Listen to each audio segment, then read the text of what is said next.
धर्मराज जी की कहानी। बुढ़िया माई को मिला स्वर्ग। बहुत समय पहले एक गांव में एक बूढ़ी माई रहती थी। वह रोज भगवान की पूजा करती, व्रत रखती और गरीबों की मदद करती थी। गांव के लोग उसकी बहुत इज्जत करते थे। एक दिन यमदूत उसे लेने आए और अपने साथ यमलोक ले जाने लगे। रास्ते में एक बड़ी गहरी नदी आई। यमदूतों ने पूछा, माई क्या तुमने कभी गाय का दान किया है? माई ने भगवान को याद किया। तभी एक गाय वहां आ गई। माई ने गाय की पूंछ पकड़ी और आराम से नदी पार कर ली। थोड़ा आगे जाने पर बड़े डरावने कुत्ते रास्ते में खड़े हो गए। यमदूत बोले, क्या तुमने कभी जानवरों को खाना खिलाया था? माई को याद आया कि वह रोज कुत्तों को रोटी खिलाती थी। तभी सारे कुत्ते रास्ते से हट गए। आगे रास्ते में बहुत कांटे थे।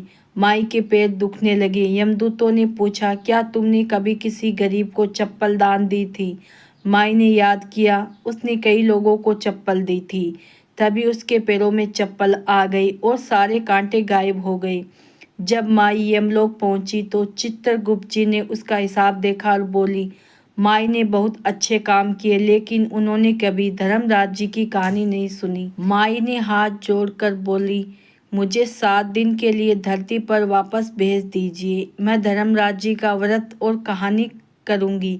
धर्मराज जी ने उसकी बात मान ली। धरती पर लौटकर माई ने रोज धर्मराज जी की कहानी सुनी। उसकी पड़ोसन बड़े ध्यान से कहानी सुनती और हर बात पर हाँ माई कहती। 7 दिन बाद आसमान से एक सुंदर विमान आया।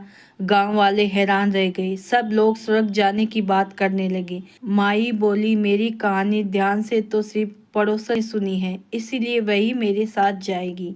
गांव वालों को अपनी गलती समझ आ गई। सब ने माई से कहानी सुनने और भगवान का नाम लिया।